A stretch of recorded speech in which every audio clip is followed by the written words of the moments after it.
Autisme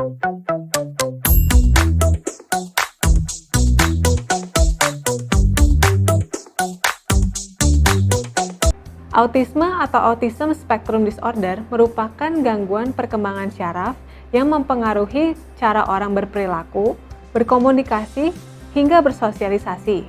ASD tidak hanya mencakup autisme loh, ada juga yang namanya Asperger Syndrome, Haller Syndrome, atau Pervasive Developmental Disorder atau PDD-NOS.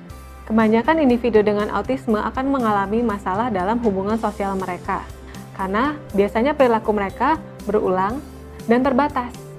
Sangatlah penting untuk mengetahui dan mengenali gejala-gejala autisme sedini mungkin, karena autisme merupakan salah satu gangguan yang tidak dapat disembuhkan. Gejala autisme dapat terlihat pada masa perkembangan anak. Biasanya mulai muncul gejala sebelum usia 3 tahun. Berikut beberapa gejala yang mungkin ditemukan. Gejala yang pertama adalah gangguan pada perkembangan penggunaan bahasa. Bisa berupa bahasa verbal maupun nonverbal. Jadi mungkin anak terlihat telat bicara, menyendiri, atau bahkan tidak mau berbicara seperti orang bisu. Padahal pendengaran mereka normal-normal aja loh. Biasanya orang tua menyadari, kok bayi mereka nggak mau berbicara, nggak mau mengucapkan 1 atau 2 kata, bahkan ada juga yang nggak mau kontak mata. Nah, berikut adalah tanda-tanda yang biasanya muncul. Pertama, tidak merespon Anda ketika Anda memanggil namanya, walaupun sebenarnya dia mendengar namanya. Kedua, menolak sentuhan. Mereka nggak suka dipeluk, dipegang, ataupun seperti disisirin. Dan seringkali mereka lebih suka untuk menyendiri daripada bermain dengan teman-teman seusianya. Ketiga, mereka jarang melakukan kontak mata. Bahkan tidak ada ekspresi sama sekali di wajahnya. Keempat, tidak berbicara atau sulit untuk membangun kata-kata. Seringkali malah ada kemunduran, yang dulunya sudah bisa berbicara atau berbicara beberapa kata, tiba-tiba menghilang. Terakhir, tidak dapat memulai pembicaraan ataupun bertahan dalam satu topik. Selain itu, juga masih ada gejala-gejala lainnya. Gejala kedua dari ASD adalah adanya perilaku, minat dan pola pikir yang terbatas dan berulang. Biasanya, seseorang dengan ASD akan merasa kesal atau terganggu bila rutinitas mereka berubah atau diganggu. Berikut tanda-tandanya.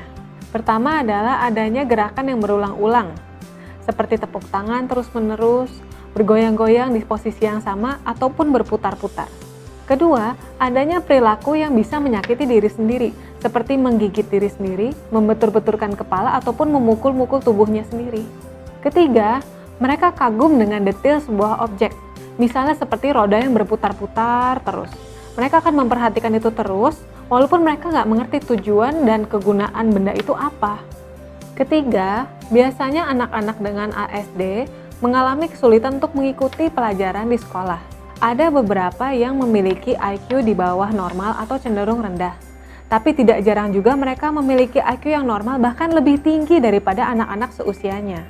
ASD memang merupakan salah satu gangguan yang tidak dapat disembuhkan. Tapi banyak terapi-terapi khusus yang bertujuan untuk mendukung perkembangan mereka.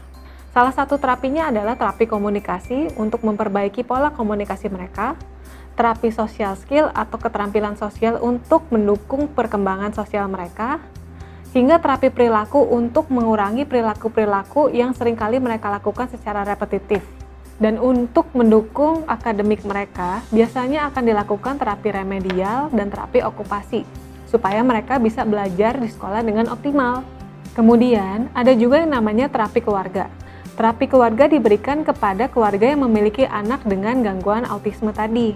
Tujuannya adalah untuk mencari tahu dan mengajarkan bagaimana sih cara untuk menangani anak-anak dengan gejala autisme. Pemberian obat-obatan pun seringkali diperlukan walaupun bukan bersifat untuk menyembuhkan.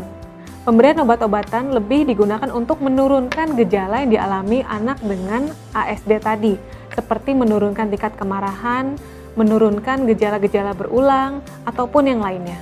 Itu tadi beberapa informasi mengenai autisme. Sampai ketemu di video berikutnya.